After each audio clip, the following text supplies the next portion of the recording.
जय श्री कृष्णा दोस्तों, मैं भरत श्रीमाली योगाचार्य यथार्थ योगा चैनल पर आप सभी का स्वागत करता हूं। दोस्तों, आज मैं बात कर रहा हूं कि बच्चों की मेमोरी कैसे बढ़ाई जाए, मेमोरी कैसे शार्प की जाए। क्योंकि काफ़ी स्टूडेंट्स पूछ रहे थे कि सर मेमोरी कैसे इंक्रीज़ करी जाए, सर उस पर वीडियो बनाइए। तो आज मैं वीडियो लेकर आया हूँ कि कैसे आप अपनी मेमोरी को शार्प कर सकते हैं, आपकी याददाश्त शक्ति को आप बढ़ा सकते हैं। तो मैं आपको इसके लिए कुछ बेसिक प्राणायाम बता रहा हूँ, उनको आपको फॉलो करना है और आपको रिजल्ट मिलेगा कि आपकी मेमोरी जो है वो काफ़ी अच्छी हो गई है। धीरे धीरे रोज़ाना आपको इसका अभ्यास करना है। उसके लिए सर्वप्रथम आपको क्या करना है, पद्मासन में बैठना है। अभी जो मैं बैठा हूँ ये सुखासन की स्थिति कहलाती है। पद्मासन में बैठने के लिए देखें क्या करना है।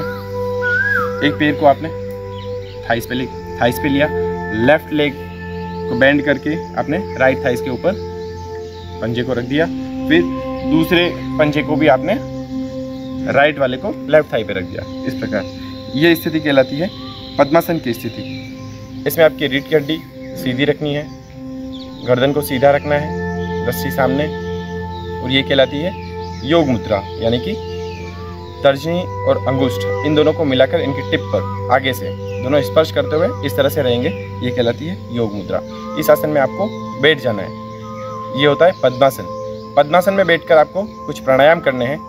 वैसे तो आपको पद्मासन में बैठने से ही आपका कंसंट्रेशन बनने लगता है धीरे धीरे, क्योंकि आप इसमें आपकी स्पाइन सीधी रहती है, आप सीधे बैठते हैं, आपका ब्लड फ्लो ऊपर होने लगता है, नीचे कमर से नीचे का नीचे रहता है, तो इससे भी बहुत फ़र्क पड़ता है। इसके बाद में बैठ के आपको दो प्राणायाम करने हैं, एक उद्गीत प्राणायाम और एक भ्रामरी प्राणायाम।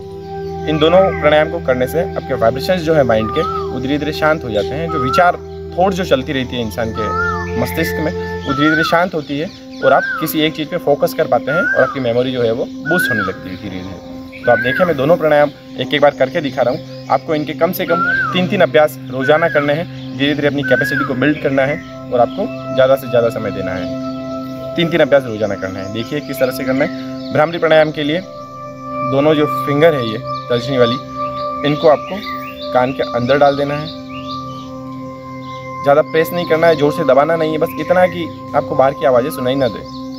दोनों फिंगर आपने कान में लगा दी। उसके बाद आपको इनहेल करना है थ्रू नॉस्ट्रिल, नाक के द्वारा आपको सांस को अंदर भरना है, कान को बंद कर देना है और सांस छोड़ने के लिए आपका मुंह बंद रहेगा और नाक से ओम की ध्वनि के साथ इमेजिन करना है कि आप मुंह के अंदर ओम बोल रहे हो।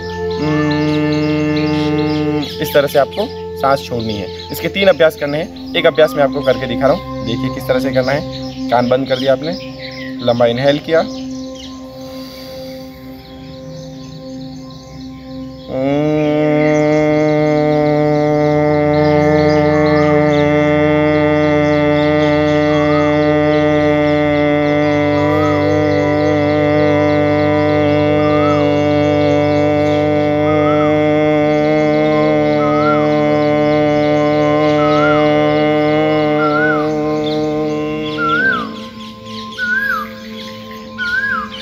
ये था भ्रामरी प्राणायाम।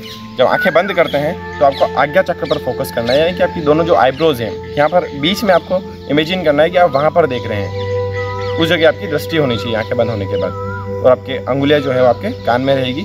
सांस लंबी सांस भरी और नाक से आपने ओम की ध्वनि के साथ में आपने सांस छोड़ दी। ये होता है भ्रामरी प्राणायाम। इसका एक राउंड पूरा किया। ऐसे आपको कम से कम 3 अभ्यास करने हैं और धीरे धीरे आपकी कैपेसिटी बढ़ानी है, यानी कि कैपेसिटी आपको एक्सेल की कैपेसिटी बढ़ानी है, अभ्यास की नहीं। अभ्यास तो आपको 3 करने हैं, काफ़ी हैं। 3 अभ्यास इसके करने हैं। इसके बाद करना है आपको उद्गीत प्राणायाम। उद्गीत प्राणायाम में होता है जिसको आप ओम चैंटिंग भी बोलते हैं। आपको लंबा गहरा सांस लेना है और आपको मुंह से सांस छोड़ना है ओम की ध्वनि के साथ में।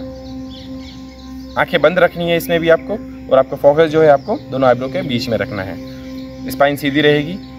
इसमें आपको योग मुद्रा में बैठना है। इस तरह से दोनों हथेली आपके घुटनों पर लंबी गहरी सांस भरेंगे और आपको ओम की ध्वनि के साथ सांस छोड़नी है। विचार शुद्ध रखने हैं। देखिए आप किस तरह से करना है।